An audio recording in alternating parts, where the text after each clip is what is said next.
Cinema, what it's facing is the negative reviews has become a big problem over there. It's a huge problem. It is getting worse day by day, week after week. What do you mean? Audience. See, அவங்க எல்லாருமே படத்தை பார்த்துட்டு அவங்க decide பண்ண போறதில்ல. நீங்க வந்து வரிசை இப்பதான் ஆச்சு எனக்கு. அதனால தான் நான் சொல்றேன். இப்போ என் படம் வந்து யுனானிமஸா நல்லா இல்லைன்னு சொல்லிட்டா நான் எப்படி பேச முடியும்? நான் வாயை மூடிட்டு தான் நான் போகணும். அதுக்கப்புறம் என்ன வந்ததுன்னு தெரியும்ல. சரி, அதே ரிவ்யூவர்ஸ் அதுக்கப்புறம் வந்து இந்த வருஷத்தோட டாப் 10 மூவிஸ், பெஸ்ட் மூவிஸ்னு வராங்க. டாப் 3ல தான் வருது. ஆனால் அங்கே ரிவ்யூ பண்ணும்போது வேற எதோ பேசுறாங்க.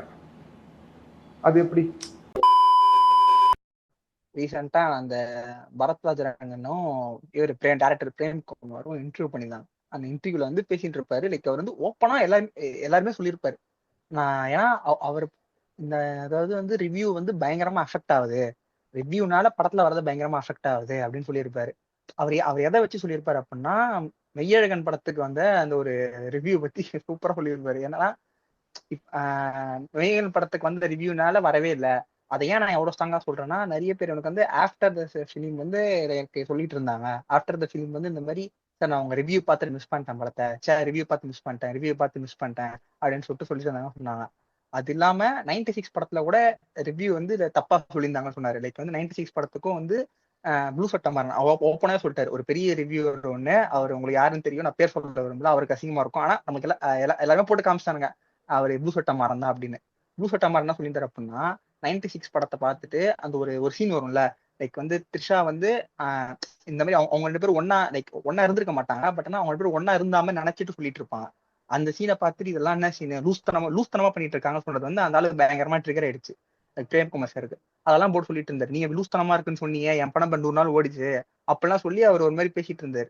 ஸோ அப்பதான் எனக்கு தோணுச்சு, ஓகே அப்ப உண்மையிலேயே வந்து ரிவ்யூவர்ஸ் 96 ஏய் முப்பா நக்கல்ல உனக்கு அதனால பிடிக்கும்னு சொல்லிட்டு 30 நாள்ல சன் டிவில போட்டான். எல்லாரும் குடும்பத்தோட உட்காந்து பாத்துட்டு இருந்தோம் இல்லையா? ஏதாவது பேசிட்டு ஃப்ரெண்ட்ஸ் 100 நல்லா ஓடல, நல்லா படம் தான், நல்லா ஓடிச்சுதான். 30 நாள் தேட்டர்ல சூப்பரா ஓடிச்சு. 31 சொன்னாரா இன்டர்வியூ, நான் இல்லடா அவர் இன்டர்வியூல சொன்னாரா அந்த மாதிரி வந்து அந்த படம் 100 நாள் ஓடிச்சு, அந்த படம் 100 நாள் ஓடிச்சு, இப்ப என்ன பதில் சொல்றேன் அப்படின்னா சொல்லிட்டு அவர் கேட்டுட்டு இருந்தாரு. அப்புறம் தான் தெரிஞ்சது, ஓகே அப்ப வந்து ரிவ்யூ வந்து உண்மையிலேயே அஃபெக்ட் பண்ணது போல அப்படின்னு. அது இல்லாம சரி, இப்போதைக்கு இவர் பேசுனது எடுத்து வச்சிருவோம். இவர் ஓரளவுக்கு லைக் இவர் நல்ல படம் கொடுத்திருக்காரு, ரிவ்யூனால பாதிக்கப்பட்டுன்னு சொல்லிட்டு இவர் எடுத்து வச்சிருவோம். இன்னொரு ஒரு கேஸ் இருக்கு. அவனுங்க தான் யாருன்னா சூர்யா ஃபேன்ஸ். அந்த சூர்யா ஃபேன்ஸ் இருக்கானுங்க பாரு, அவனுங்க வந்து சொல்றானுங்க, ப்ரோ அப்படிலாம் இல்ல ப்ரோ, இவனுங்க வந்து வேணும்னே இதுக்குன்னு ஆள் இறக்குறானுங்க ப்ரோ, இதுக்குன்னு ஆள் இறக்கி காசு கொடுத்து பண்றானுங்க ப்ரோ. ஏய் யாருக்குடா சூர்யாக்கு யாரா எதிரி, எதுக்குடா காசு கொடுத்து பண்ண போறானுங்க, புரிஞ்சுக்காடா. அந்த ஆள் படம் ஓடக்கம் போய் நாங்க என்னடா பண்ண போறோம்? பேரை தூக்க 4 பேர் 4 பேர் மட்டும் ஆடிட்டு இருப்பானுங்க கடைசி வரைக்கும் சூர்யா ஃபேன்ஸ். ஆனா சூர்யா ஃபேன்ஸா இருப்பானுங்க. அதான் பழைய சூர்யான் மானுங்க கேட்டா அது இதுன்பானுங்க. அந்த ஸ்கிரிப்ட் செலக்ட் பண்றது. நான் சொல்றேன், இந்த கருப்புன்னு ஒரு படம் வருதுல ஆர்ஜே பாலாஜியோட இதுல, அந்த படம் பாருங்க ஃப்ரெண்ட்ஸ். ட்ரைலர் பார்த்துட்டு கீழே சொல்றானுங்க என்னன்னா, அவ்வளவுதான் சார், அடுத்த படமும் இதாகி போச்சு இப்படி அப்படின்னு ட்ரைலர் பார்த்தே முடிவு பண்ணிட்டானுங்க. ஏன்னா ஒண்ணுமே அது என்னடா என்னடா அது ஆர்ஜே பாலாஜி, யோ என்ன உன்னை பார்த்து கூசம் சாறதுக்கு நீ என்ன இதா, நீ வந்து தெரில எனக்கு அது ஒண்ணுமே புரியல ப்ரோ. அவரை உடனே ஹேட் பண்ணாதீங்க ப்ரோ. அந்த ஒரு படம்லாம் நடிச்சிருந்தானடா, ஈட்டியா எதற்கும் துணிந்தவனா, அந்த படம்லாம் பார்த்துட்டு என்ன கன்றாவிடாது அப்படின்ற மாதிரிதான் இருந்துச்சு. அதெல்லாம் ஒரு படமாடா? அதுக்கு தலைவன் தலைவியே சூப்பரா எடுத்திருந்தாரு தலைவர். அந்த படம் டேரக்டர் யாரா? எதற்கும் துணிந்தவனுக்கு பாண்டியராஜ். 2 பேரும் ஒரே அவர்தான் டேரக்டர். தலைவன் தலைவியும் எடுத்தாரு. எனக்கு அப்படி நம்பவே முடியல, இவரா எதற்கும் துணிந்தவனை போய் எடுத்தாரு அப்படின்ற மாதிரி இருந்துச்சு. அப்படி தலைவன் தலைவி மாதிரி ஒரு படத்தை கொடுத்துட்டு. நீங்க ஒரு பழைய சூர்யாவோட இது பார்த்திருப்பீங்க, ஸ்டேஜ் ஏறி அந்த ஆள் சொல்லியிருப்பாரு, ஒரு மொக்க படம் வந்தா அந்த படத்தை போட்டு இது பண்ணுங்க, ட்ரால் பண்ணுங்க, அந்த படத்தை வந்து நெகட்டிவா ஒரு ரிவ்யூ கொடுங்க. நானே அவரே சொல்லியிருப்பேன், நான் ஓப்பனா சொல்லியிருப்பேன், நான் நடிச்ச படமா இருந்தாலும் சரி நீங்க நெகட்டிவா சொல்லுங்க, அப்பதான் என்னால அடுத்த படம் எனக்கு தெரியும் இந்த படம் ஓகே ஒர்க் ஆகல, இந்த படத்துக்கு நான் வந்து அடுத்த எவ்வளவு படம் படம் தான் சொல்றது? ஓப்பனா ஃபேன்ஸ் எந்த ஹீரோ சொல்லியிருக்க மாட்டாரு. ஆனா இப்ப இவனுக்கு திருப்பி சொல்லும் போது இவனுங்க திருப்பி அந்த மாதிரி இருக்கு சார், இந்த மாதிரி மொக்க படம் தான் நடிக்கிறீங்க அப்படின்னு சொன்னா ஒத்துக்க மாட்டாரு. ஒரு ஒய்ஃபை விட்டு டேரக்டர் விட்டு எல்லாம் போஸ்ட் போறாரு, நீங்க இந்த மாதிரி பரப்புறீங்க, ஏன் இப்படி ஏட் ஸ்ப்ரெட் பண்றீங்க அப்படின்னு சொல்லிட்டு சொல்லிட்டு இருக்காரு. படம் ஃபர்ஸ்ட் ஒரு 1/2 மணி நேரம் ஒரு மாதிரிதான் இருந்துச்சு எங்களுக்கே. ஜோதிகா சொன்ன அந்த ஸ்டேட்மெண்ட் போட்டிருந்தானுங்க மீம்லாம். ஃபர்ஸ்ட் 1/2 மணி நேரம் 1 மணி நேரம் எங்களுக்கே பிடிக்கலதான். ஆனா மீதி 1/2 மணி நேரத்தை பத்தி நீங்க எதுவும் சொல்லக்கூடாது, இந்த மாதிரி போட்டிருந்தானுங்க. எதை பத்தி பேசிட்டு இருந்தோம்னா, காசு வாங்கிட்டு ரிவ்யூ சொல்றாங்க. ஸோ அது தப்பு தானே. காசு வாங்கிட்டு ரிவ்யூ சொல்லக்கூடாதுல்ல. காசு வாங்கிட்டு எப்படி ஓட்டு போடக்கூடாதோ, அதே மாதிரி காசு வாங்கிட்டு யாருக்கும் எந்த ஒரு ஃபேவர் பண்ணக்கூடாதோ, அந்த மாதிரி தான் இது பண்ணிட்டு இருக்கானுங்க. இது வந்துருந்துச்சு அந்த நீயா நானா ஷோல பார்த்துட்டு இருந்தேன். ஏன்னா நானே சும்மா ஏதோ ப்ரோமோ தான் பார்த்துட்டு இருந்தேன். அதில் வந்துட்டு பெய்ட் ரிவ்யூலாம் பண்றதே இல்லை சார்னு சொல்லிட்டு ஒருத்தன் பேசிட்டு இருப்பான். எல்லாரும் தெரிஞ்ச பேர் தான், பேர் மறந்துட்டேன். என் பேர் என்ன, பக்கத்துல அபிஷேக். இருக்க மைக், பக்கத்துல இருக்க மைக் பிடிங்க சார். சார் சார் பக்கத்துல இருக்க பெய்ட் மைக் ரிவ்யூ சார், இருக்கு சார். இந்த ஆள் பண்ணிருக்கான் சார், எனக்கு தெரியும் சார். பெய்ட் ரிவ்யூ எனக்கே வந்து எனக்கே சொல்லியிருக்காங்க. நான்லாம் என்னெல்லாம் யாருக்குமே தெரியாது நான் என்ன இது பண்றேன் அப்படின்னு. நம்மள மாதிரி நம்மள மாதிரி இல்ல. அவர் ஒரு சின்ன யூடியூபர் இருப்பா. அவர் வந்து அந்த மாதிரி அவன் பெருசா யாருக்குமே தெரியாது. ஆனா அவனே வந்து என்ன சொல்றான்னா, சார் என்கிட்டே வந்துட்டு 10,000 20,000க்கு நீங்க பெய்ட் ரிவ்யூ கொடுங்க அப்படின்னு. நாங்க காசு தரோம், நீங்க ரிவ்யூ சொல்லுங்க, நாங்க சொல்றதான் நீங்க சொல்லணும்னு சொல்லி கொடுக்குறானுங்களாம். அவனுக்கே அப்படி சொல்றப்போ பெரிய பெரிய ரிவ்யூவர்ஸ்லாம் பேர் எடுக்கலாம். சரியா, அவனுங்களுக்கெல்லாம் காசு கொடுத்துருக்க மாட்டானுங்களா? ஒரு படத்தை கூட கொடுத்துருக்க மாட்டானுங்களா? ஆனா பாத்தியா ஓப்பனா தெரியுது. இந்த பேண்டா வாடாம கண்ணாடி போட்டுருப்பானே, சிவகார்த்திகேயன் நடிக்க சொன்னானே பிளாஷ்பேக்ல, அவன் தானே. ம். பாண்டா தானே அது. ம் சிவகார்த்திகேயன் நடிக்க சொல்ற நீ என்ன? தம்பி, சார் அதாவது சென்சார் உருப்படியா போடுற. இருந்தது அந்த பிளாஷ்பேக் மட்டும் தான். ஆம், அந்த ஆளு ஆம், மட்டும் நடிச்சிருந்தான் அப்படின்னா ஆம். முடிஞ்சிருக்கும். படம் பார்த்து கதறிட்டு வந்திருப்பானுங்க. அத கூட நான்லாம் இல்லாம. வந்து சிவகார்த்திகேயன் போய் நடிக்க சொல்றான் அந்த பிளாஷ்பேக் சீன்ல கூலியில. ஏன்னா படத்திலேயே ரெண்டே ரெண்டு தான் நல்லா இருந்துச்சு. பூஜா சாங்கு, இன்னொன்னு வந்துட்டு அந்த அந்த பிளாஷ்பேக் போர்ஷன்ரா. இதை தவிர்த்து இந்த படத்துல வேற ஏதாவது இருந்துச்சாடா? இதுலயும் போய் சிவகார்த்திகேயனை போட சொல்றான் ஃப்ரெண்ட்ஸ். நான்லாம் ஏ வந்துட்டு ஏ அந்த ஹாஸ்டல் ஃபைட் சீக்வன்ஸ் சூப்பரா இருக்கும்டா. ஃபர்ஸ்ட் ஃபைட் பண்ணுவார்ல, லைக் பேசிக்கிட்டே ஃபைட் பண்ணுவார்ல, ஐ மீன் அதாவது பயப்படக்கூடாது. அந்த ஃபைட் சீக்வன்ஸ் ரொம்ப ஜாலியா இருக்கும். எனக்கு அப்படிலாம் இல்ல. ஏய் அதனால ஃபர்ஸ்ட் நின்னுகிட்டே ஃபர்ஸ்ட் சண்டை போட்டுட்டு இருந்தான்டா. வயசாயிடுச்சுடா. இவன் வேற. அவன் வந்துட்டு கூலி கூலி யாவப்படுத்தாதீங்க, கூலியை யாவப்படுத்தாதீங்க ஃப்ரெண்ட்ஸ். அந்த ஆள் வந்துட்டு நகரம் உள்ள சீரியஸா. அந்த எனக்கு ஏன் பஸ் ஃபைட்டு பிடிச்சிருந்துச்சுன்னா, போட்டு என் தலைவன் உட்காந்துட்டு பேஸ்டர்ட் அப்படின்னு சொல்லிட்டு அங்க இருந்து ஆரம்பிப்பான். சூப்பரா இருந்துச்சு. அதெல்லாம் வந்துட்டு தேவா பத்தி தெரிஞ்சிருந்தோ. செம செம சீக்வன்ஸ் கை. பிரேம்குமார் சாரோட அவருக்கு டிபேட்டா பண்ணோம் அப்படின்னா, ரிவ்யூவர்ஸ்னால படம் ஒன்றும் பாதிக்கப்பட போறது கிடையாது. ஏன்னா நிறைய படத்துக்கு வந்து ரிவ்யூ தப்பா சொல்லி படம் பயங்கரமா ஓடி இருக்கு. அவர் சொன்ன 96 படத்துக்கே, அவரோட படத்துக்கே ரிவ்யூ ஓரளவுக்கு இதுவா வந்தாலும் படம் நல்ல கலெக்ஷன் நல்லா இது போயிருக்கு. ஸோ ரிவ்யூவர்னால பாதிக்கப்படுது. பட் ஆனா மெஜாரிட்டி படம் நல்லா இருந்தா ஓடிடும், அவ்வளவுதான், சிம்பிள். ஒரு 10% கண்டிப்பா அவதான் பாதிக்கப்படும், 10 to சொல்றாரு 20% 96 பாதிக்கப்படும். ஆனா படத்துக்கு. மெஜாரிட்டி படம் நல்லா இருந்தா ஓடிடும். 96 படத்துக்கு கெட்ட ரிவ்யூ சொல்லியிருக்காருன்னு தான் சொல்றாரு. ஆனா படம் தான் 100 நாள் ஓடிடுச்சுன்னு அவரே சொல்றாரு, டைரக்டரே வாயினால. அவரோட வாயால தானே சொல்றாரு. அப்போ அப்படி சொல்றப்போ சார் அந்த இம்பாக்டே இல்லையே அந்த ரிவ்யூக்கு. புரியுதா? அது என்னதான் நெகட்டிவ் ரிவ்யூவாவே இருந்தாலுமே அந்த ஒரு அது வந்து மெய்யலங்கள்ல பயங்கர அடி வாங்குச்சுடா. மெய்யலங்கள்ல எல்லாருமே நம்ம ஐ மீன் நம்மள மாதிரி நிறைய பேர் தேட்டர்ல போய் 96ல பார்க்கல. சொல்றேன், எல்லாருமே என்ன 96ல. பண்ணுவாங்கன்னா படம் ஓடிடில பார்த்துட்டு சொல்றோம். மெய் அவருக்கு அவர் பேசுற காரணமே என்னன்னா மெய்யலகனுக்கு வாங்கின அடி தான். மெய்யலனுக்கு செம்மடி வாங்குச்சு இல்ல ரிவ்யூனால. அதனாலதான் அவர் பேசி ஒரு மாதிரி ரொம்ப ஃபீலிங்கா பேசியிருப்பாரு. ஏன்னா நாங்க ஓரளவுக்கு தப்பிச்சிட்டோம். அவர் எப்படி சொன்னாருன்னா, எனக்கு ஓரளவுக்கு நான் அந்த படத்தினால பினான்சியலா ஸ்டேபிள் ஆயிட்டேன். ஆனா எனக்கு மத்த படத்தை எனக்கு தான் கடுப்பா பயமா இருக்கு. இப்போ வேற ஏதாவது படம் அந்த மாதிரி நல்ல படம் பண்ணிருக்காங்க. பட் ஆனா அவங்களால பினான்சியலி அதை கரெக்ட் பண்ண முடியல அப்படின்னா அவனுக்கு அடுத்த படம் எடுக்க சான்ஸ் இருக்காது. அந்த ஆக்டரும் இந்த மாதிரி படத்தை சூஸ் பண்ண மாட்டாங்க. அதனால அவர் கான்சிக்வன்ஸ் சொல்லியிருப்பாரு. ஆனா ரிவ்யூவர்னால அவ்வளவு பாதிப்பு ஒன்றும் இருக்காது. பாதிப்பு இருக்கு, இல்லைன்னு சொல்லல. பட் ஆனா மெஜாரிட்டி நீ நல்ல படம் பண்ணிருந்தீங்க அப்படின்னா எப்படி இருந்தாலும் ஓடிடும். இன்னொன்னு, ஆனா இதுல எக்ஸப்ஷன்ஸ்லாம் இருக்கு. கடைசி விவசாயி, கொட்டுக்காளி, அந்த மாதிரி எக்ஸப்ஷன்ஸ்லாம் இருக்கு. பட் அது ஏன் ஃபிளாப் ஆகுது, எதுக்கு ஃபிளாப் ஆகுதுன்னு யாருக்குமே தெரியாது. அது ஒரு தனி எப்படி சொல்றது, இலுமினாட்டி மாதிரி வச்சுக்கோங்களேன். அது ஒரு புரியாத ஒட்டுக்காலி மிஸ்ட்ரி அதெல்லாம். ஒட்டுக்காலி படம் பெருசா புரிஞ்சு அறிஞ்சு பண்ணணும்லாம் அவசியம் இல்லடா. அது ஓகே, யதார்த்தமா எடுத்து வச்சிருந்தான், அவ்வளவுதான் எனக்கு அந்த படம். மத்தபடி கடைசி விவசாயி ஹோல்சமான இல்லடா, ஒரு படம். அது வந்து உனக்கு கேப் விட்டுருப்பான்டா. கொட்டுக்கள் இல்லைன்னா நம்ம ஆடியன்ஸ் வந்து யோசிக்க விட்டுருப்பான். இப்ப என்னன்னா அந்த ஒரு சீன் இருக்கும்ல, நீ பாத்துருப்ப மோஸ்ட்லி. ஷேர் ஆட்டோ நிக்கும், யோசிக்க விட்டுருப்பானா? எப்படி அதாவது நீ வந்து அந்த இடத்துல யோசிக்கணும்டா. என்னன்னா ஒரு பொண்ணு மாடு வந்து நிக்கும், ஷேர் ஆட்டோக்கு பின்னாடி ஒரு காளை மாடு வந்து நின்றுட்டு இருக்கும். ஒரு பொண்ணு வந்து ஒரு சின்ன பொண்ணு வந்து அதை வந்து வந்து புடிச்சு கயிறு பிடிச்சி எடுத்துட்டு போவோம். நீ வந்து அடுத்த ஒரு கட்டில முடிச்சிருக்கலாம், அந்த பொண்ணு எடுத்துட்டு போகுதுன்னு. அந்த இடத்துல ஒரு ஸ்பேஸ் கொடுப்பாங்க, அந்த பொண்ணு நடந்து போய் எடுத்துட்டு போவோம். அந்த இடத்துல நீ அந்த இடத்துல உங்க யோசிக்கலாம். நீ அந்த இடத்துல என்ன வேணா யோசிக்கலாம். ஓ பாரு, ஒரு சின்ன பொண்ணால் எடுத்துட்டு போக முடியுது, இத்தனை பசங்களால எடுத்துட்டு போக முடியல. அதாவது அப்படின்னு யோசிக்கலாம். ஒரு பெர்ஸ்பெக்டிவ் இருக்கும். நீ இப்படி இல்லைன்னா எப்படி யோசிக்கலாம், பாரு ஒரு பொண்ணுதான் இருக்குல்ல தைரியமானவ, அந்த அவ்வளவு பெரிய காலமாட ஒரு சின்ன பொண்ணு வந்து எடுத்துட்டு போகுது அப்படின்னு சொல்லிட்டு அப்படின்னு யோசிக்கலாம். புரியுதா? அந்த ஒரு அந்த மாதிரி. ஆனா நம்மளுக்கு தமிழ் சினிமாக்கு அது ஒரு புதுசு. இந்த மாதிரி நம்மளுக்கு பண்ணதே இல்ல. புரியுதா இந்த மாதிரிலாம் புதுசா இந்த மாதிரி யோசிக்க டைம் இருக்கா? மாடு இந்த ஓனரு இடத்துல நம்ம யோசிக்கணுமா? அதெல்லாம் உனக்கு புதுசா இருக்குல்ல, அதனாலதான். மாடு ஓனர் இழுத்தா எந்த மாடா இருந்தாலும் அமைதியா அந்த பொண்ணு இல்லடா, அதை விட சின்ன பையனே வந்து இழுத்து இருந்தாலும் அந்த மாடு போயிருக்கும்டா. ஏன்னா அது அவன் வளர்த்தது, அவன் பழக்கப்பட்டது. ஆஹாண்டா.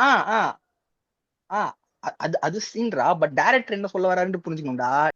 எல்லாருமே உன்னாலும் அறிவா இருக்க மாட்டாங்க பாய். அதாவது ட்ரையாங்கிள் தான் அப்படின்னு சொல்லிட்டு சில பேர் எனக்கு ப்ரூவ் பண்ணு, எனக்கே அது ட்ரையாங்கிள், ஏன் 2 பேரும் சமம், ஏன் ஆணும் பெண்ணும் ஈக்குவலு, ஏன் வந்து பெண்ணு அடிமைப்படுத்துறாங்க, ஏன் ஆணும் பெண்ணு ஈக்குவலு அப்படின்னு சொல்லிட்டு ப்ரூவ் பண்ணுன்னு கேட்பான் பாய். எல்லாரும் நம்மள மாதிரி புரிஞ்சுப்பான். எல்லாருமே நம்மள மாதிரி ஆமா ஆனா படத்துல 2 பேருக்கும் டேரக்டர் ஈக்குவல் அதுதான் ரைட்ஸ் எடுத்திருக்கான். கொடுக்கணும். ஆனா நான் என்ன சொல்றேன்னா, எண்ட் ஆஃப் த டே என்னன்னா, எல்லாருமே அது ஈக்குவல் தானே. இப்ப சில படத்துல சொல்லியிருப்பான், அந்த சித்தார்த்தோட அந்த சிவமஞ்சள் பச்சையில சொல்லியிருப்பாங்க என்னன்னா, நைட்டி போடுறதுனால, அதாவது ஒரு ஆம்பளை ட்ரெஸ் போடுறப்போ பெண்ணுக்கு வந்துட்டு அதுல அவங்க எதுவும் சங்கோச்சப்படுறது இல்ல. அவங்க like there not discuss about that. ஆனா ஒரு ஒரு சீன் வந்திருக்கும், நைட்டி போட்டுட்டு ஜீப் வரப்போ அது ரொம்ப ஒரு மாதிரி கரெக்ட் தான். ஏன்னா எல்லாருக்குமே அப்படிதான் இருக்கும். ஆனா இதுவே வந்துட்டு எப்படி சொல்றதுன்னா, இதை வந்து லைக் ஒரு மாதிரி அசுத்தமா ஏன் பாக்குறீங்க அப்படின்றதான் அந்த இடத்துல டேரக்டர் சொல்ல வந்திருப்பாரு. கரெக்டா சிவப்பு மஞ்சள் பச்சையில என்ன சொல்லுவாருன்னா, அது அது போடுங்கன்னு யாரையும் சொல்ல வரல.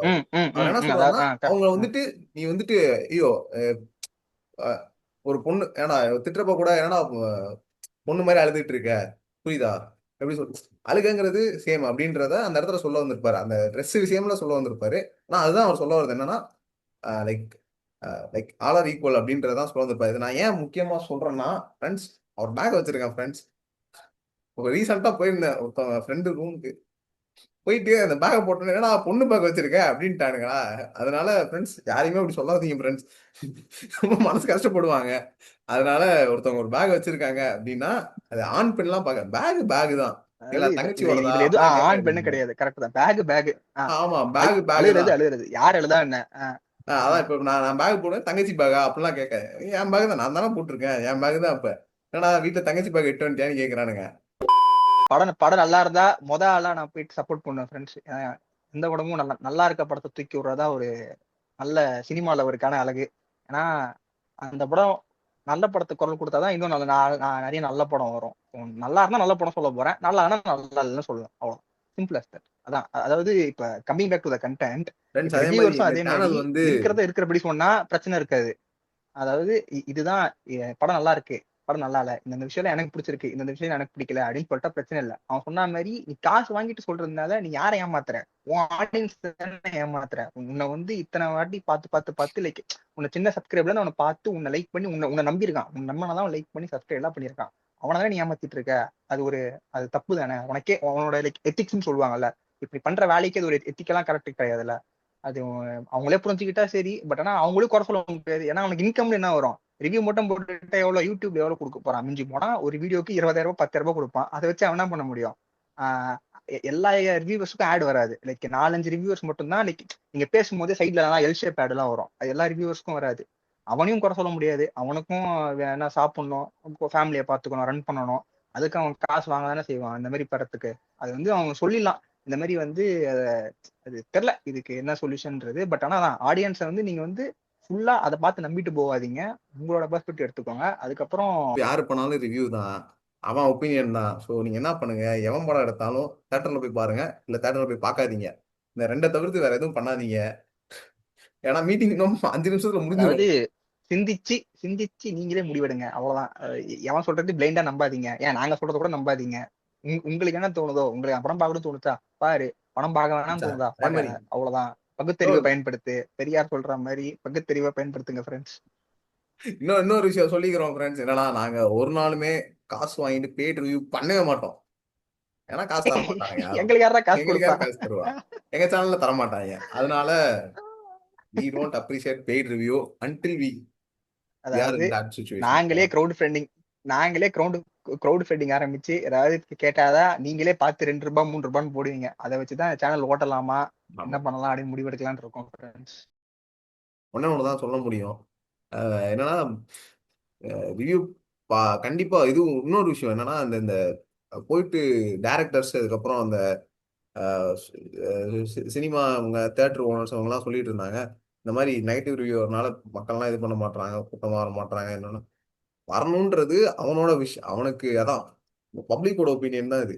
அவன் வரணும்னா அவன் வர, அவன் வரவானானா அவன் வரமாட்டான், அவன் பார்த்துட்டு அது அவனோட ஒப்பீனியன். நீங்க வந்துட்டு எப்படின்னா இம்பாக்ட் பண்றது இந்த மாதிரி பெய்ட் ரிவ்யூ வாங்கிட்டு தப்பானது சொல்லி இது பண்றதோ இல்ல அவனுங்கள தான் நீங்க சொல்லணுமே தவிர்த்து நீ ரிவ்யூ பார்க்க கூடாது, நீ ரிவ்யூ பார்த்தனால இவ்வளவு இது ஆகுது, எப்படி சொல்றது, நீ ரிவ்யூ பார்த்துட்டு படம் போறியா டிசைட் பண்றியான்றது அவன் இஷ்டம் தான். ஏன்னா அவன் நல்லா இல்லைன்னா அவன் ஏன் போறான், அவன் டைமை வேஸ்ட் பண்ணிட்டு அவனோட பணத்துக்கு தேவையில்லாம ஒரு 100 ரூபாய் 200 ரூபாய் செலவு பண்ணிட்டு அவன் ஏன் போகணும். நல்லா இல்லைன்னா ஐயோ இந்த படத்துக்கு இதுக்காக நான் போய் என் டைம் வேற வேஸ்ட் பண்ணணும்னு சொல்லிட்டு அவன் எப்படி அதுல ஸ்பெண்ட் பண்ணணும்னு பார்க்கறானோ அப்படிதான் பார்க்க முடியும். ஸோ இந்த தப்பா இந்த காசு வாங்கிட்டு ரிவ்யூ சொல்றது இதெல்லாம் கொஞ்சம் கம்மி பண்ணிட்டா பிரச்சனை இருக்காது. அவ்வளவுதான், ரிவ்யூவர்ஸ் தான் கொஞ்சம் மாறணும். இன்னொன்னு வந்துட்டு அது அவனே எப்படி சொல்றது, நீ சொல்றான். அதான் ஃப்ரெண்ட்ஸ், அதாவது நீங்க ஆடியன்ஸ் கொஞ்சம் இதுவா இருக்கணும். லைக் வந்து யார் சொல்றது பிளண்டா நம்பாதீங்க, அவ்வளவுதான் சொல்லுவேன். லைக் என்னன்னா இந்த படம் மொக்கன்ட்டாங்களா அப்ப கண்டிப்பா மொக்கதான் அப்படின்றத, இந்த படம் சூப்பரா அப்ப கண்டிப்பா சூப்பர் யாரையும் நம்பாதீங்க. ஏன்னா எவன் காசு வாங்கிட்டு சொல்றான், எவன் காசு வாங்காம சொல்றான்னு சொல்லிட்டு யாருக்குமே தெரியாது. ஸோ அதான், உங்களோட சூழ்நிலையில உனக்கு என்ன தோணுதோ, போய் உனக்கு என்ன பார்க்கணும்னு உனக்கு பிடிச்சா படம் பார்த்து போய் போகணும்னு பார்த்துருங்க. தோணுச்சுன்னா போ. பார்க்க வேணாம்னு தோணுச்சுன்னா தயவு செஞ்சு போகாதீங்க. ஏன்னா நீங்க டபுள் மைண்டட்ல போனீங்கன்னா அந்த படம் பார்த்த ஃபீலே இருக்காது. ஏன்னா எனக்கு வந்து அதுதான் என்னன்னா, நான் போகணும்னா இப்போ மொக்க படமா இருந்தாலும் பரவாயில்ல போய் உட்காந்து பார்த்துருவேன். அது நல்லா இருக்கா நல்லா இல்லையா அது அடுத்த பட்சம். அதுவே அந்த படம் வந்துட்டு நான் போகக்கூடாதுன்னு முடிவு பண்ணிட்டேன்னா போக மாட்டேன், அவ்வளவுதான். இந்த படத்துக்குலாம் போக மாட்டேன் அப்படின்னு சொல்லிட்டு உட்காந்துருவேன், அவ்வளவுதான். நீங்க அதான் என்னன்னா ரிவ்யூவர்ஸ் வந்துட்டு அவனை எதுவும் மாத்தலாம் முடியாது. அவன் அவனோட ஒப்பீனியன் சொல்லிட்டு போய் நீங்க என்னதான் படம் நல்லா இருந்தாலுமே அவன் என்ன சொல்லுவான்னா ஒரே வார்த்தையில வந்துட்டு அது என்னோட உரிமை, என்னோட ரைட்டு, என்னோட ஒப்பீனியனு, என்னோட பெர்ஸ்பெக்டிவ்னு சொல்லிட்டு இந்த 4 வார்த்தையை தான் திரும்ப திரும்ப சொல்லிட்டு கிளம்பிடுவானுங்க. ஏன்னா அவனால வேற எதுவும் பண்ண முடியாது ஃப்ரெண்ட்ஸ். உங்களால போயிட்டு எதுவுமே கேட்க முடியாது. லைக் பாத்தீங்கன்னா இந்த எல்ஜிபிடி ஃப்ரெண்ட்ஸ் குள்ள மாதிரிதான், ஃப்ரெண்ட்ஸ் நாங்களே அது அவரோட உரிமை, அது அவரோட நாங்களே ரைட். அதான் பண்ணுவோம், நாங்களே வந்து இப்ப நீங்க கூலி படத்தை ஏன்டா ரோஸ்ட் பண்ணீங்க அப்படின்னு கேட்டா, அது அது நான் அது கொடுத்த காசு, அது எங்க எங்க மூவியா காசு அப்படின்னு சொல்லிட்டு அப்படின்னு எஸ்கேப் சொல்லிட்டு போயிடுவோம். போட்டுட்டு இருப்போம். எப்படி ஃப்ரெண்ட்ஸ் அதாவது இந்த வார்த்தையை தான் அவனுக்கு ஈஸியா யூஸ் பண்ணிட்டு இருப்பானுங்க. ஸோ நீங்க வந்துட்டு அதெல்லாம் அதெல்லாம் கண்டுக்காதீங்க, கண்டுக்கவும் போறது இல்ல. இப்போ நாங்க சொல்றதையும் நீங்க கண்டுக்காதீங்க. ஏன்னா இஷ்டம் இருந்தா போய் பாடுறா அப்படின்ற மாதிரி, உனக்கு படம் பிடிச்சா போய் பாரு, இல்லாட்டா பார்க்காத. இவ்வளவுதான் நாங்க சொல்ல வரோம். Okay, let start with why we support LGBTQ. அதாவது நாங்க 2 பேரும் மிகப்பெரிய எல்ஜிபிடிக்யூ சப்போர்ட்டர்ஸ்.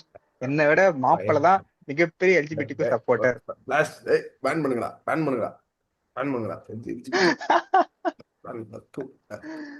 ஏய் தம்பி, நான் பேசக்கூடாது நீ. அப்ப நீ சின்ன பையன் உனக்கு எதுவும் தெரியாது அப்படின்ற மாதிரி. No no